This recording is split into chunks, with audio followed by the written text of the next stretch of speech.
ഈശ്വമിശിഹായ്ക്ക് സ്തുതിയായിരിക്കട്ടെ. തെനാക് ജൂലൈ മാസം 9-ാം തീയതി സമാധാനത്തിൻ്റെ രാജ്ഞിയുടെ തിരുനാൾ ദിവസം. വർഷങ്ങൾ മുമ്പ് ഞാനൊരു പുസ്തകം എഴുതിയിരുന്നു, മരിയൻ ലിറ്റനി എന്ന് പറയുന്ന പുസ്തകം.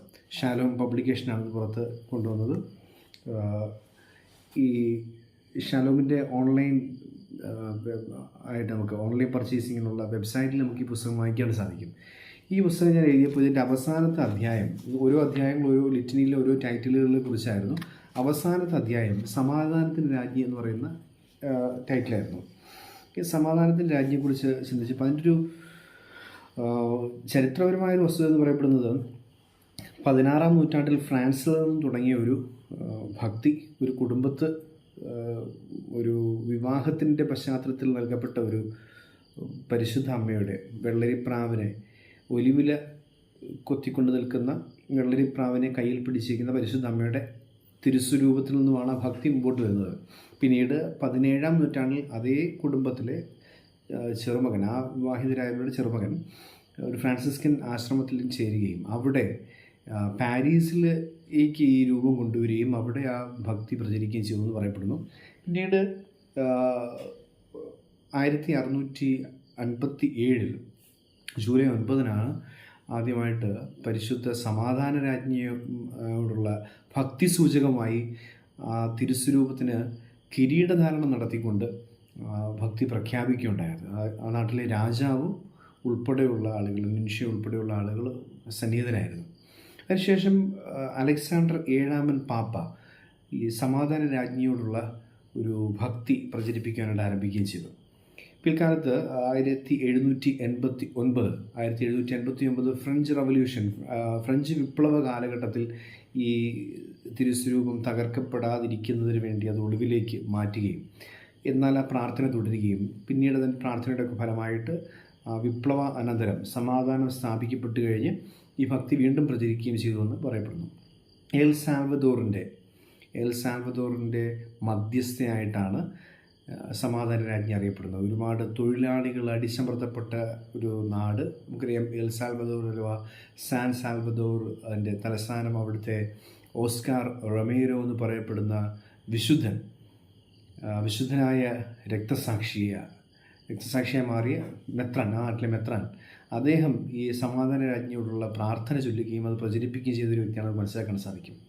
പിന്നീട് നമ്മൾ കാണുന്നത് 1981 നമ്മുടെ ഈ പുസ്തകത്തിന് ഞാൻ അവസാനം പറയുന്നതാണ്. 1981 യുഗോസ്ലോവിയയിലെ മെജിഗോരിയിൽ 15 വയസ്സുള്ള ഇവാങ്ക ഇവാൻഗോവിക്, മെർജാന ഡ്രാഗി സാവിക് എന്നീ കുട്ടികൾക്ക് വീട്ടിലേക്ക്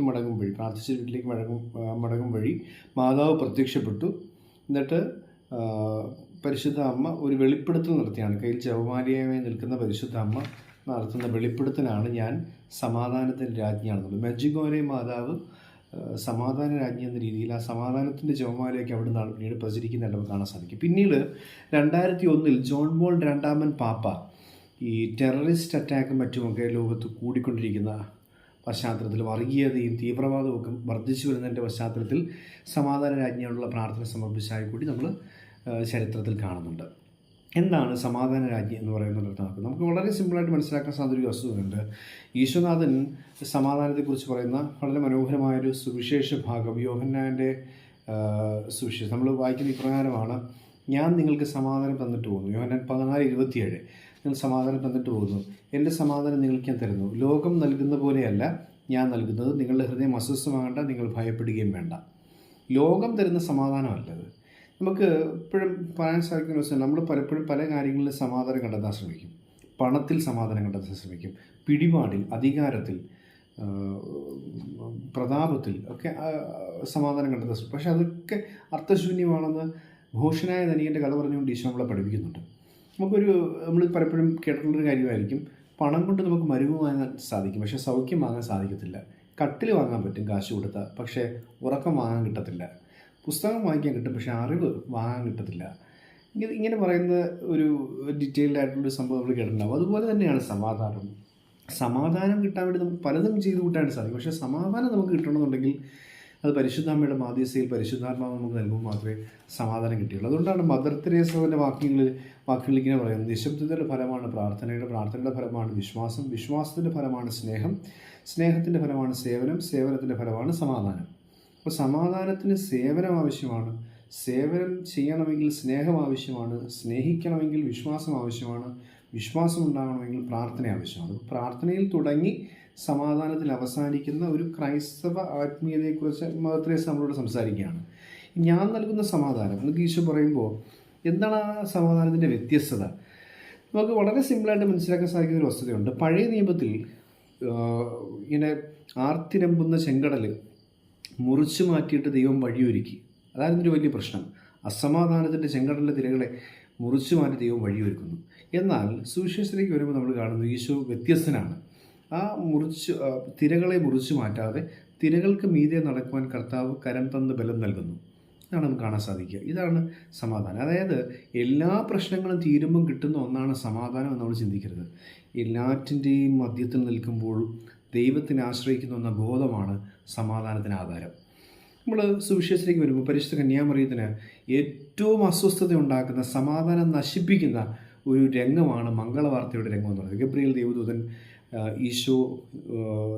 ഈശോയുടെ ജനനവുമായിട്ട് ബന്ധപ്പെട്ട അറിയിപ്പ് നൽകുമ്പോൾ അത് പരിശുദ്ധ കന്യാമറിയത്തിൻ്റെ ജീവിതത്തിൽ ഏറ്റവും അസമാധാനം പിടിച്ചൊരു സംഭവമാണ്. പക്ഷേ ഇതാ കർത്താവിൻ്റെ ദാസി എന്ന് പറയുന്നതിലൂടെ മറിയം ആ സമാധാനം മുഴുവൻ ആർജിച്ചിരിക്കുക, മൊത്തം സമാധാനവും ഉള്ളിലേക്ക് ആവാഹിക്കുക. കാരണം കർത്താവ് ശരണപ്പെടുന്നവന് അവകാശപ്പെട്ടതാണ് സമാധാനം. കർത്താവ് കയ്യിൽ നിന്ന് പോയി കഴിഞ്ഞാൽ സമാധാനം പോകും. ബാക്കി എന്ത് പോയാലും സമാധാനം പോകത്തില്ല. ഈശോയെ നഷ്ടപ്പെടുമ്പോൾ സമാധാനം പോകും.